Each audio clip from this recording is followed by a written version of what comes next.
감동은 세상의 여러 곳에서 감동 이야기를 합니다. 감동, 감격. 근데 성경은 감동을 무엇이라고 할 것인가? 라고 하는 그 이야기를 좀 하려고 합니다.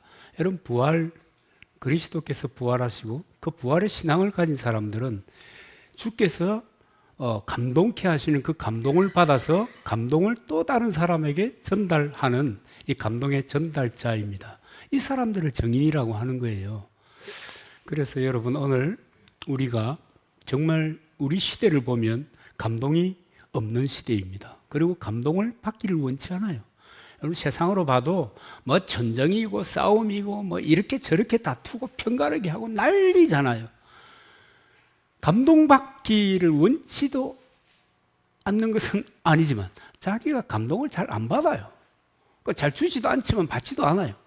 그럼에도 불구하고 마음 한구석에는 내게 누군가 감동을 주면 좋겠다 하고 마음을 쓰는 거예요. 근데 그런 사람이 있어요? 참 보기 어려워요. 여러분, 교회 공동체 속에서 우리가 이렇게 믿음의 삶을 살면서 하나님의 권속, 곧 가족으로서 함께 하나님 마음으로 이렇게 믿음의 삶을 살아가는데 여기에서조차 내 마음을 내어놓을 수 없는 거예요. 안 그렇습니까? 괜히 내 마음을 내어놓았다가 이게 온 동네 사방으로, 그것도 말이지 붕어만한 얘기를 했는데 고래 같은 이야기가 돌아다닌단 말이에요. 이러면 안 되는데 그런 것이 사실입니다. 정말 교회 공동체만이라도 교회 공동체 전체 치워버리고 우리들의 공동체만이라도 정말 상처를 주고받는 것이 아니라 감동을 서로에게 주고받는 이런 관계로 만들어지면 얼마나 좋을까? 과연 교회 공동체는 그런 것이 아닌가? 그런 생각을 하는 겁니다. 정말 여러분, 우리가 감동을 서로 주고받는 곳이라고 하면 정말 내가 자랑할 것이 있다. 자랑할 것이 별거겠어요? 내게 좋은 일이 있다. 그러면 그것을 공동체에서 식구들과 함께 나누는 거예요. 그것이 자연스럽게 받아들여지는 것. 얼마나 좋아요. 여러분, 내가 살아가면서 여러분 살면 여러분 상처도 있고 기쁨도 있지만 기쁨이라는 것, 은혜라는 것은 금방 이렇게 희석이 되어서 잊어버려요. 우리 본질상 이 죄성을 가진 인간이기 때문에. 그런데 상처라고 하는 것은 그렇지 않잖아요. 삶에 다가오는 어려움이라고 하는 것은 그렇지 않잖아요. 그래서 이걸 어딘가 내놓아야 될 텐데 심지어는 아버지 하나님께 내놓아도 속이 시원하지 않아. 그래서 교회 식구들에게 얘기하는 거예요. 요즘 그런 교회 봤어요? 그런 교회 찾기 어려워요.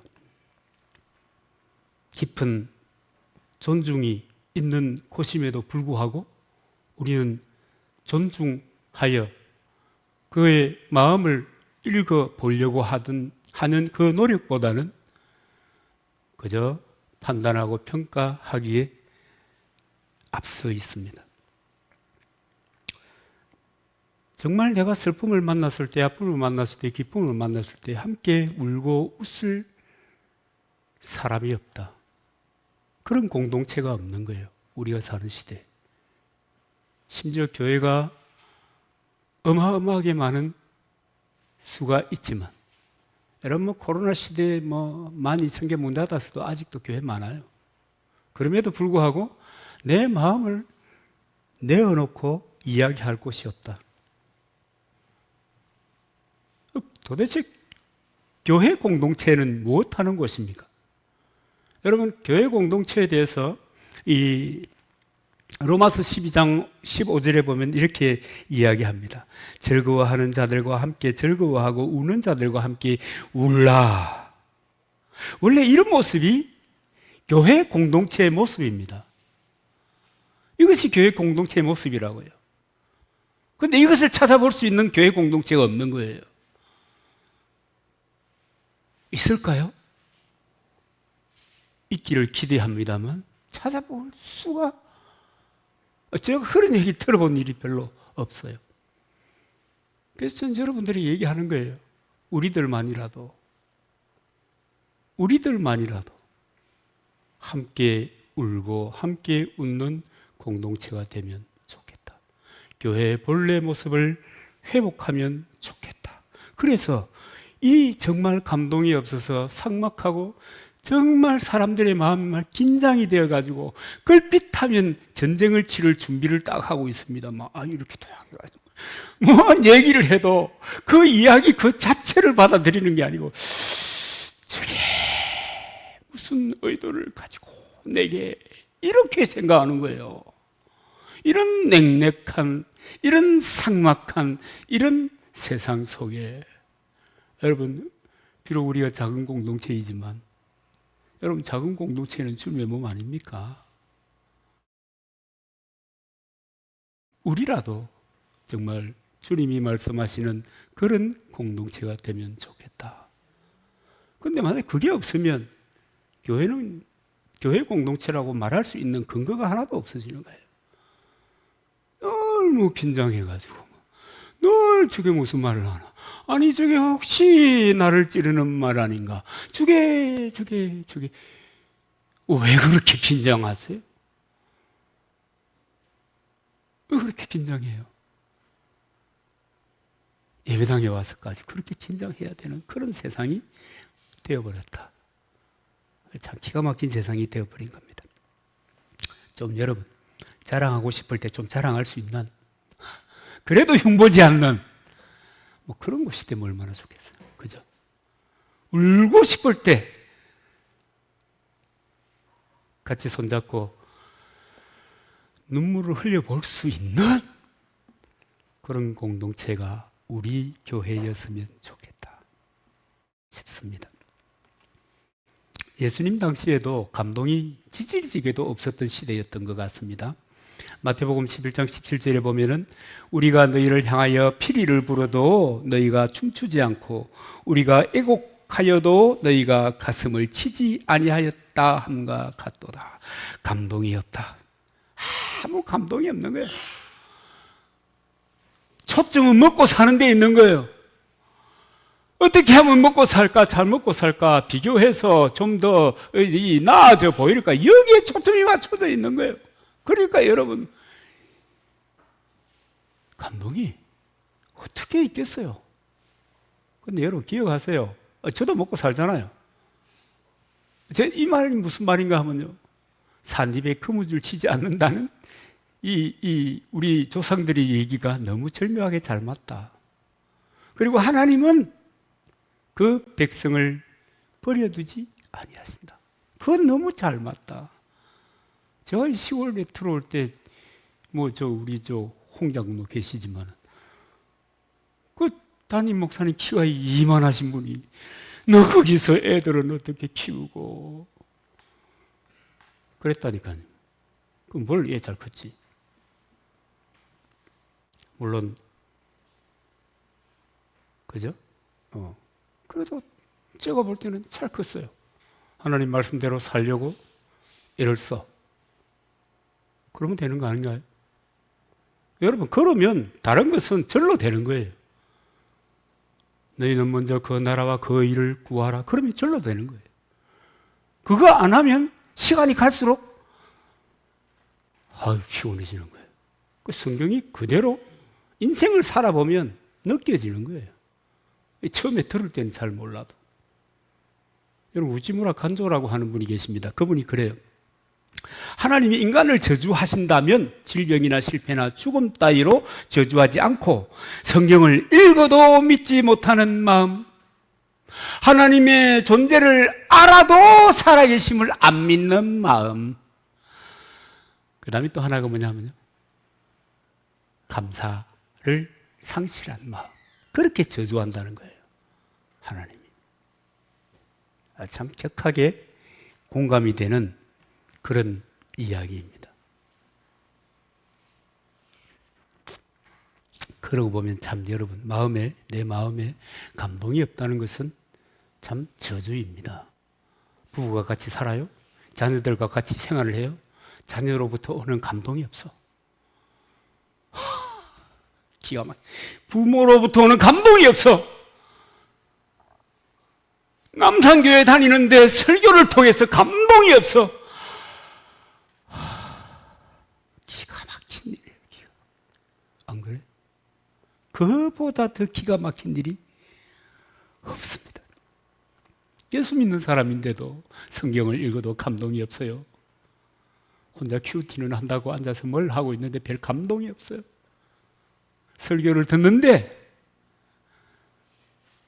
에휴, 시간을 왜 이렇게 안 가고 감동이 없어요. 우치무라 간조의 이야기에 따르면 내 심령이 저주를 받아 넘어져 있는 상황입니다. 피폐해져 있는 상황입니다. 도무지 재건하기 어려운 순간, 그 순간이 내게 다가왔다라고 하는 것입니다. 성경이 얘기하잖아요. 내 영혼이 잘된 같이. 여러분, 영혼이 먼저 소성하고 영혼이 잘 돼야 되는 거예요. 그래야 만족도 기쁨도 행복도, 여러분, 그래야 일도 풀리는 거예요. 모든 것이 풀리는 거예요. 감동이 없는 그 삶에 무슨 기대가 있겠어요? 저는 종종 그런 얘기 듣거든요. 바깥에 나가면 심지어 어떤 그 장로님이 그런 얘기 하더라고요. 장 목사, 나 큰일 났어. 와요. 우리 권사를 보는데 내가 감동이 하나도 없다. 그럼 제가 뭐라 했어요? 그럼 권사님한테 한번 물어봤어? 똑같은 말 할걸? 회개하시오, 장로님. 에? 왜 감동이 없어?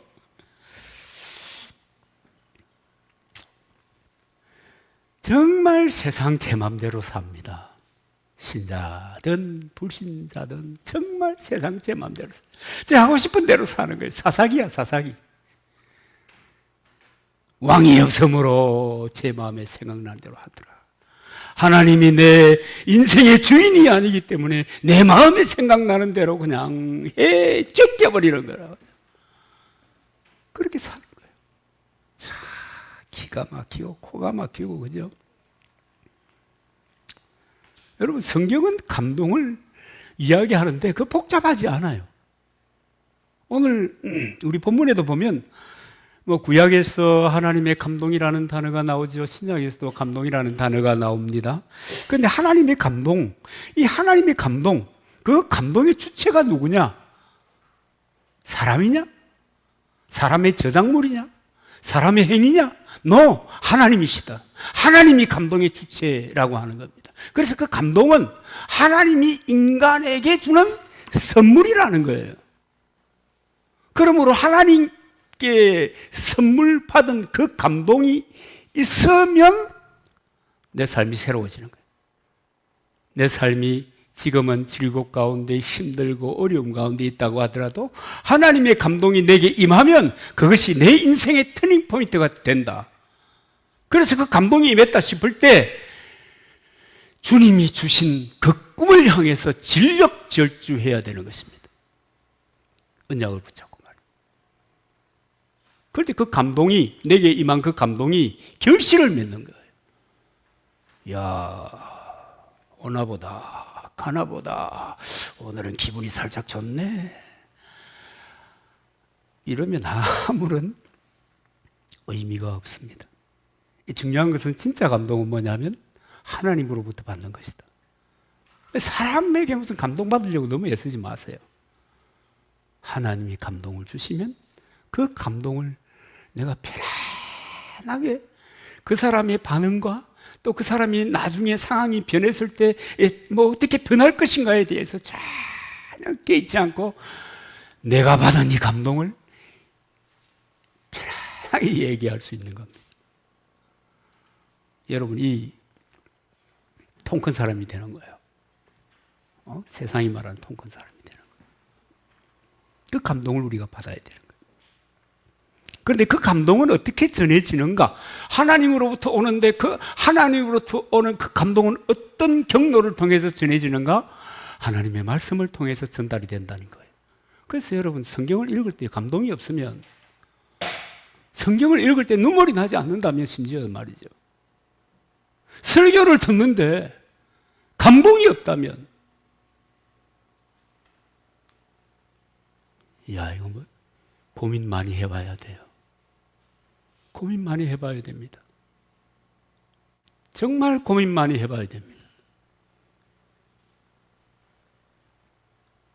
왜요? 하나님의 감동이 내게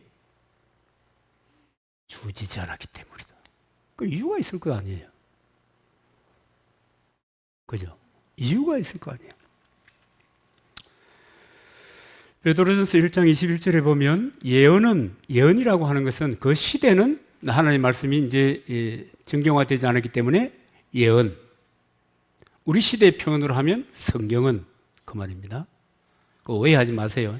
아이고 지금도 말이지 예언하는데 말이지 하면서 복채 들고 찾아다니고 그 짓 하지 마세요. 벼락 맞습니다. 진짜 벼락 맞습니다. 그 행위를 하는 사람도 벼락 맞겠지만 거기에 벼락 맞습니다. 예언은 성경은 그 말입니다. 언제든지 사람의 뜻으로 낸 것이 아니 오직 하나님의 성령의 감동하심을 입은 사람들이 하나님께 받아 말한 것이라 그럽니다. 이 감동, 여기에 쓰여진 감동이라는 말은 데오프뉴마토스라고 하는 말인데 이 뭐냐면 하나님이 숨을 불어주셨다라고 하는 거예요. 하나님의 호흡이, 하나님의 숨이 내게 왔다는 거예요.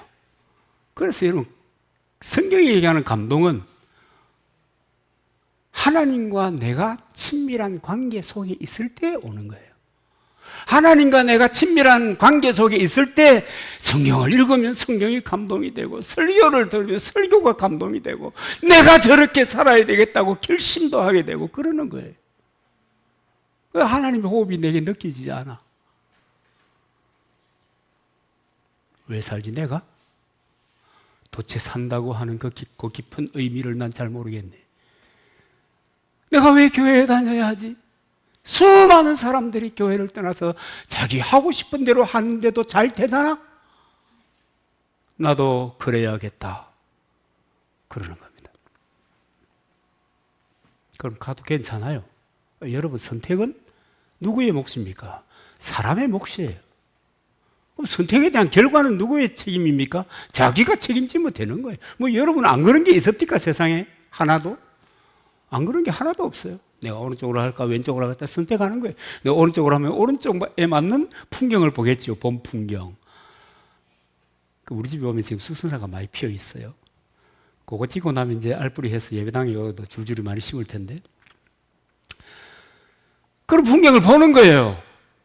바닷가로 가면 어떤 풍경 봐요? 바다 풍경 보는 거예요.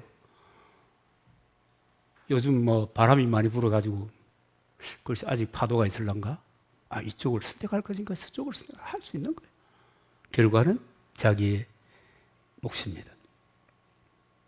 여러분 하나님의 감동은 하나님의 숨결, 하나님의 호흡이고 그 하나님의 감동이 내게 임했다고 할 때 그 호흡이 내게 느껴진다고 할 때 그것의 구체적인 표현은 그 말씀이 내게 임했다 그런 거예요. 그래서 여러분 인생을 살면서 인생의 큰 터닝 포인트를 가지는 사람들은 그 말씀이 자기에게 임한 것을 경험하는 거예요. 그걸 우리는 성령이 임했다, 기름 부음을 받았다, 똑같이 쓰는 말이에요. 그 말씀을 통해서 오는 거예요. 그럼 그 인생이 변하는 거예요. 우선순위가 정해지는 거예요. 그전에는 제 마음대로 하니까 자기 감정이 가는 대로 우선순위를 정해가 막 살잖아요.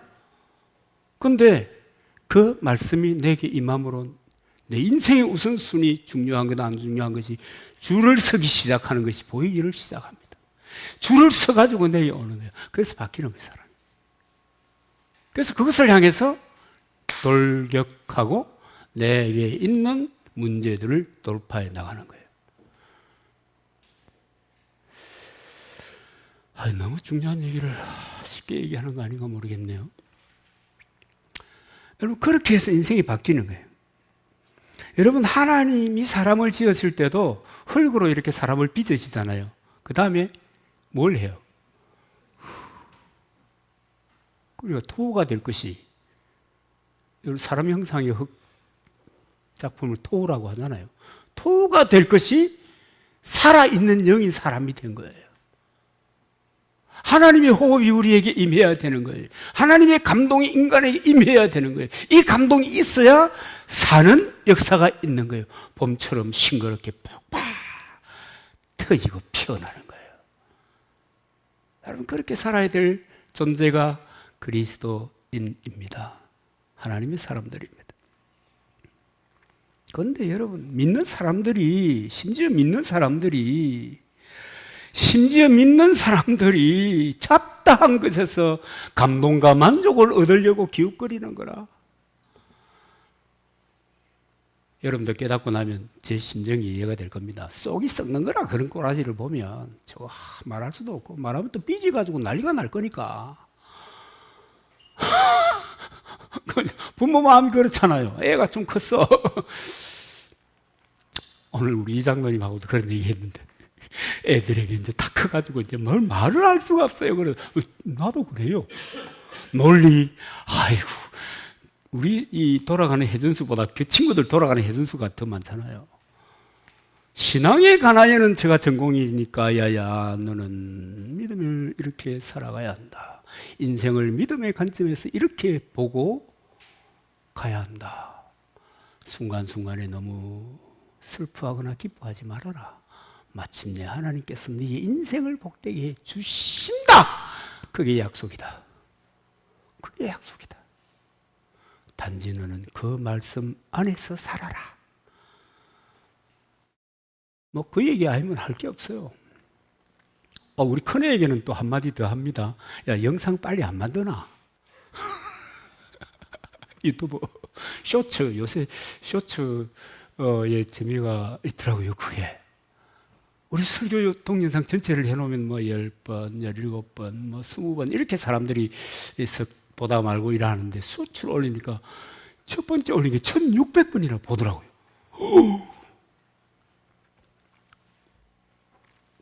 부활신앙이라고 하는 걸 수정하느라고 내리고 다시 올렸더니 조회수가 형편없던데 기분이 참. 요 얘기 들어야 되는데, 한번 올릴 때 제대로 올려야 되는데. 하여간 여러분, 그렇잖아요. 우리가 그런 거거든요. 자녀들에게 무슨 말을 해요? 다 컸는데. 근데 우리가 잡아줘야 될 건 있다는 거예요. 그 인생이 뒤틀지 않도록 잡아줘야 된다는 거예요. 부모의 책임이다. 그게 뭐냐면 여러분, 신앙이 바른 신앙으로 믿음을 가지고 갈 수 있도록 도와주는 거예요. 하나님의 주권적인 역사 가운데 너는 인도함을 받고 있다는 것을 가르쳐 주는 거예요. 그러려고 하면 너는 하나님의 말씀을 따라 살아야 한다. 이걸 가르쳐 줘야 되는 거예요. 그것만 하면 돼요. 저는 그걸 생각합니다. 그것만 하면 돼요. 다른 데 무슨 지가 같이 봐야 알지. 여러분 안 그래요? 얼마나 많은 이야기를 들어도 여러분도 그런 경향이 있으신가? 얼마나 많은 이야기를 들어도 자기가 받쳐가지고 생각해 보니까 그랬구나 이러잖아요. 그 인생에 가는 길을 우리의 자녀라고 해서 안 가겠습니까? 중요한 것만 가르쳐요. 그러면은 다른 거 많이 하면 꼰선생 된다니까요. 여러분, 하여간 이 감동을 엉뚱한 곳에서 자꾸 찾으려고 애를 쓰는 거예요. 그러지 마세요. 성경이 여러분, 성경이 뭔지 여러분 이해하십니까? 성경은 하나님 말씀이에요. 성경의 기록자들에게 하나님께서 호흡하셔서 감동을 주셔서 기록된 것이기 때문에 사람이 기록한 것이지만 하나님의 말씀이라고 우리가 받는 거예요. 그 하나님의 말씀을 내가 받으면 감동받는 거예요. 왜 감동은 없어요? 여러분, 감동받았다고 돌아서면 생각나요? 생각 안 나요? 인생을 새롭게 하는 감동이 어디가 있어요? 네 목사니까 그런 소리 하지. 여러분, 저도 과거가 있다고요. 뭐 여러분들은 없겠지만 전과도 있고, 뭐 전과라니까 깜빡이 들어갔다 이런 차원이 아니고, 옛날에 교회에서 하지 말라는 게 있잖아요. 그런 거 다 경험해 봤다고요. 그런데 왜 이렇게 인생이 바뀌어가지고 이렇게 사냐? 하나님의 감동이 임했기 때문에 그것보다 더 큰 것이 없다. 더 귀한 것이 없다. 그렇기 때문에 자초해서 사는 거예요. 자초해서. 이런 상황을 자초해서 사는 거예요. 여러분, 이런 상황을 자초해서 산다고 해서 불쌍한 눈으로 보지 마세요. 또 이런 감동으로 이런 일을 자초한 사람들을 업신여기지 마세요. 여러분, 하나님을 존귀히 여기는 것은 그분이 보내신 사람들도 존귀히 여기는 거예요. 이 시골에는 이 목사를 아주 우습게 보는 사람들이 많아요. 우습게 봐도 돼요. 지 알아서 할 일이니까. 그러나 실제로는 우스운 존재들이 아니에요. 이 감동을 받아서 그 감동이 주는 가장 큰 것을 선택한 어쩌면 욕심쟁이에요. 저는 그렇게 봐요. 아주 강큰 이 도전을 한 친구들이 저 같은 친구들이에요. 여러분, 그런 생각 안 들어요? 내보다 못해서 목사가 된다고요? 그런 사람은 없어요. 저는 어릴 때 그런 줄 알았어요. 왜냐하면 우리 한규성 목사님께서 아니 길거리 가는 그 싸가지 없는 양아치 새끼들 이러면 누가 양아치 형님들 기분 죄송합니다. 그 친구들에게도 공손히 절을 하면서 우리 교회 한번 나와 주시겠습니까? 내가 내 선교회 담임 목사입니다. 이러는 거예요. 그걸 보고 난 다음에 인간 같다는 것을 이렇게 생각했다니요. 그때는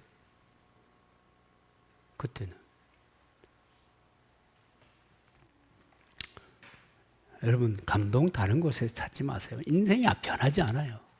내 길이 바뀌지 않아요. 내 삶의 터닝 포인트 그냥 그 길로 가다가 가는 거예요. 하나님의 감동을 받아야 합니다. 그래서 여러분, 하나님의 감동을 받은 사람 다 목사 되겠습니까? 어떤 사람은 경영자가 되고, 어떤 사람은 사회적인 지도자가 되고, 어떤 사람은 정치적인 지도자가 되고, 또 어떤 사람은 또 자기 일을 묵묵히 끈기 있게 자부심을 가지고 일하는 사람이 되는 거예요. 감동을 받아야 돼요. 그런데 제가 한쪽으로 들어보니까 가수 콘서트 하는데 입장료가 수십만 원이라 하대요. 내가 깜짝 놀랐네. 처음 알았네요. 니 알고 있었어? 우와, 너 혹시 그때 이상은 안 물을게. 거기에 가가지고 열광하고 감동을 받고 은혜를 확 받는다는 거예요. 미친 거 아니야? 미안하다. 미친 거 아니야? 그 감동을 받아가지고 그 감동받은 내 인생이 어떻게 몰라.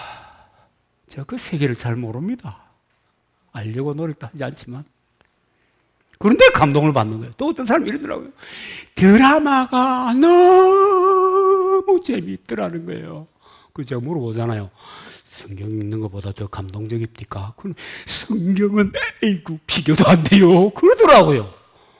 그래가지고 그 드라마만 딱 시작되면 옛날에 우리 축구할 때 코리아 이런 거 할 때 있었지요. 그때처럼 먹을 거 다 챙겨놓고 드라마 본다는 거예요. 자리도 안 뜨고. 이야, 그래서 제가 그랬어요. 너 미친 거 아니야? 속으로. 끝으로 하면 관계가 다 박살나잖아요. 너 미친 거 아니야?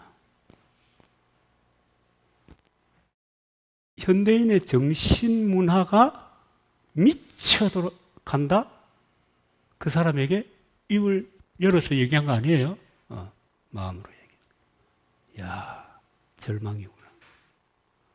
절망이구나. 이 절망입니다, 여러분. 순간에 즐거움을 향하여 여러분, 시간이요 지나가면 끝이에요. 돈요 있으면 있는 대로 살면 되고 없으면 없는 대로 살면 돼요. 근데 시간은요 잡을 수가 없잖아요. 근데 그런 시간을 그런 데 가서 쓴단 말이에요? 몰라. 유행가가 찬송가보다 감동이 많고 드라마가 성경보다 더 드라마니까 드라마틱하겠네. 감동이 많고 여러 문제 많습니다. 진짜 문제입니다. 이 마음의 문제예요. 이 정신 구조에 심각한 문제가 생긴 거예요. 저는요, 연예인들이요, 딱 뜨고 나니까 100억짜리 한강뷰가 보이는 펜트하우스에서 산다고는 깜짝 놀랐어요. 아니, 저 사람들이. 그건요, 세상이 미쳐 돌아가는 증거입니다. 연예인 분들 미안합니다. 근데 그건 그래요. 미쳐 돌아가는 증거예요. 요거는 소치로 만들지 말아야 해야 되겠다. 하여간 여러분, 그래요. 세상 문화, 유행, 이런 곳에는 너무 쉽게 감동을 받아요. 그리고 너무 쉽게 마음이 열려요. 그러나 하나님의 감동에는 쉽게 마음이 열리지 않아요. 참 기가 막혀. 어떻게 하려고 그러는지 모르겠어요.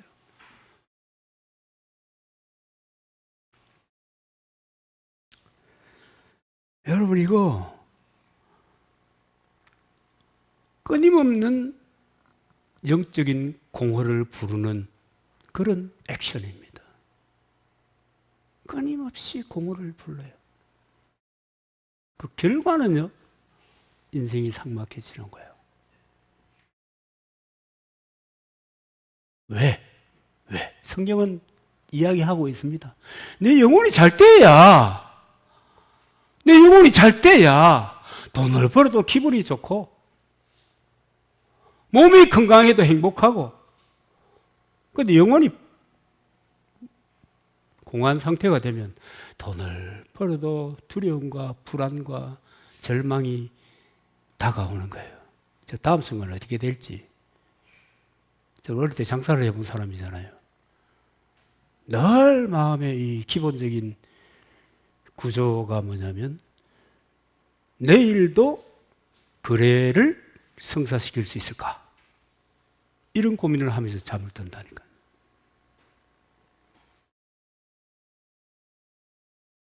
그리스도 없이 사는, 하나님의 감동 없이 사는 사람들의 여러분 치명적인 공허입니다. 그래서 여러분 제가 지금 무슨 얘기하는 거예요? 감동이라고 하는 것은 하나님께서로부터 오는 것이고, 하나님으로부터 오는 그 감동이라고 하는 것은 성경을 통해서 우리에게 전달된다. 여러분 믿으시기 바랍니다. 좀 이런 얘기를 많은 분들이 해줘야 되는데. 그런데 오늘 우리 본문에 보면 모든 성경은 하나님의 감동으로 된 것으로 그렇게 얘기하잖아요. 꼭 교인들도 보면은 내게 주시는 말씀하고 분위기를 또 무슨 기획하는 사람들이 분위기를 조장해요. 올해의 말씀 이런다. 또 올해의 말씀 아닌 게 어디 있어요? 안 그래요? 무슨 연말이 되는데 올해의 말씀, 책갈피처럼 해가지고 늘 꺾고, 어떤 사람은 그걸 갖다 집에 다 붙여놓고 올해의 말씀. 모든 성경은 하나님의 감동으로 된 것이에요. 모든 성경은 하나님의 감동을 우리에게 주는 것이에요. 안 그런 것이 없어요. 내 마음이 그 말씀만 하는 것은 내가 아직 멀었다. 그 말입니다. 멀었다. 멀어도 많이 멀었다. 제 마음대로 하나님을 움직이려고 하는 못된 습관이 그대로 그 속에 있다는 거예요. 하나님이 우리를 움직이시는 거지 사람이 하나님을 움직이시나요? 그럴 때도 있죠. 사랑하는 그 백성들에게.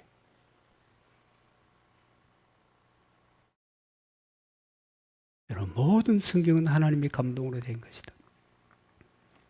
어떤 한 부분만 하나님의 감동이 된 것이 아니라는 거예요.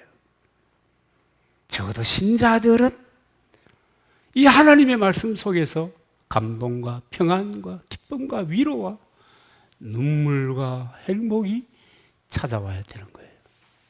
여러분, 그런 경험이 있습니까? 회복하십시오. 회복해야 됩니다.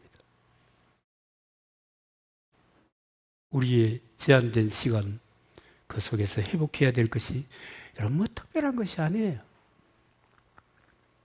A.W. 토저라고 하는 분이 이런 얘기를 했어요. 성경은 눈물로 써졌으며 눈물로 읽는 자들에게 최고의 보화를 안겨준다. 감동으로 기록되었기 때문에 그 성경 말씀을 감동으로 받을 때 내게 더 큰 감동과 기쁨과 힘과 은혜와 모든 것을 해결할 수 있는 원동력을 내게 주신다는 거예요. 그리고 여러분 최선을 다해서 가잖아요. 하나님께서 내게 일어날 모든 것들을 다 아울러서 내게 가장 복된 것으로 제공해 주시는 거예요. 그 감동 때문에 시작되는 거예요. 그 감동이 시발점이에요. 여러분 시작이 중요한 거잖아요. 시작하면 은혜가 있는 겁니다. 여러분 신명기 6장에 이런 말씀이 있습니다. 명하는 말씀을 마음에 새기고 자녀에게 가르치고 말씀을 강론하고 손목에 메어 기호를 삼고 미간에 붙여 표를 삼고 문설주와 바깥문에 기록하라. 여러분 이 말씀이 뭐예요? 이래야 산다는 거예요. 이래야 행복을 느낀다는 거예요. 이래야 너희들의 살 맛이 난다는 거예요. 이래야 활력을 얻는다는 거예요. 그런데 사람들은 별로 그렇게 생각하지 않아요. 언제 여러분의 이 삶이 가장 활력이 있습니까? 기쁨이 넘치고 행복하고 좀 배짱이 두둑하게 생기는 것 같고 언제 그런 것 같아요? 월급날 주머니 속에 돈 있을 때 갑자기 뭔가 일이 풀려서 수입이 많이 생겼을 때 현대인들은 모두가 그것에 꽂혀 있는 겁니다. 그래가지고 어려워지는 거예요. 그래가지고 힘들어지는 거예요. 여러분 원숭이 사냥법 많이 들어봤잖아요. 항아리 안에 바나나를 넣어놓는다. 목이 좁은 항아리 안에 바나나를 넣어놓는다. 바나나에서 손을 놓으면 나올 수 있는데 손을 잡고 있는 동안에는 절대 빠져나올 수 없다. 인생이 그런 올무에 갇혀 있는 거예요. 그러니까 여러분 좀 크게 보세요. 여러분 가장 크게 볼 수 있는 것은 성경을 통해서 세상을 보는 겁니다. 가장 자녀들을 위대하게 만들 수 있는 것은 성경적인 가치로 자녀를 길러내는 겁니다. 그 인생이 위대해집니다. 진짜입니다. 제가 하는 얘기가 아니잖아요. 주님이 그렇게 말씀하셨어요. 그럼 주님은 그 말씀이 하나라도 그저 땅에 떨어지는 법이 없다고 말씀하시니 반드시 이루어지는 것입니다. 감동, 하나님으로부터 받아야 되는 겁니다. 그 감동이라야 온전케 되는 거예요. 바르게 성장하는 거예요. 그 감동이어야 살맛 나는 인생을 살아가는 거예요. 그 감동이라요. 아멘입니까? 공감이 좀 갑니까? 공감이 가든 안 가든 이것은 하나님의 말씀입니다. 그렇지만 여러분 우리는 그것을 깊이 받아들여야 되는 것입니다. 여러분 다윗은 사무엘이 기름 부은 후에 주의 신이 그에게 크게 감동되었다. 하나님의 숨결이 다윗에게 임했다. 오늘의 구체적인 표현을 하면 하나님의 말씀이 다윗에게 임했다. 그때로부터 다윗의 인생의 변곡점이 되는 거예요. 그죠? 그때로부터 다윗이 목동에서 전혀 새로운 사람으로 단련되고 훈련되고 그때 그 일로 인하여 뭐 때문에 기름 부었어요? 사울 이은 왕으로 기름 부었거든요. 왕이 비전을 가지고 있는 거예요. 왕은 아니지만. 그리고 그 비전을 향해서 대가를 치르면서 가는 거예요. 그 말씀이 임함으로 그 기름 부음이 있으니까 시작되는 거예요. 그리고 포기하지 않고 가잖아요. 어려움이 얼마나 많았어요. 하나님 그걸 기뻐하신단 말이에요. 다윗이 실수했다. 하나님 그런 거 별로 관심 안 가진다고 하면 기분 나쁘겠죠. 요즘 같은 인권 넣어줘 막 그러는데 굉장히 기분 나쁘겠지만, 그러나 하나님께서 다윗을 기뻐받으신 것은 그분의 감동이 임했을 때 그것을 붙잡고 놓치지 않고 가는 거예요. 자기의 연약함에도 불구하고. 어떤 인간이라도 연약해요. 부족해요. 깨지면서 깨닫고 하는 거예요. 전 그것을 잘 인정합니다. 뭐 주도 또 다를 바 있나요? 깨지면서 실수하고 넘어지면서 더 탁월한 사람으로 세워져 가는 거예요. 여러분, 이 하나님의 감동을 우리가 받아야 돼요. 이 하나님의 감동을 받아야 이 감동을 전할 수 있는 거예요. 원래는 그리스도인이 그런 사람들이에요. 그런데 그리스도인이 이 감동을 전해라 했더니 자기 속에 있는 감정 쓰레기를 전하고 있으면 되겠어요? 안 되지, 안 되지. 안 되지. 여러분, 이 고백이 주는 힘이 굉장히 크다 하니까 제가 한번 여러분에게 권해보는 겁니다. 한번 같이 해보십시다. 감동의 전달자가 됩니다. 다시 나는을 넣어봅시다. 나는 감동의 전달자가 됩니다. 그렇게 될 줄 믿습니다.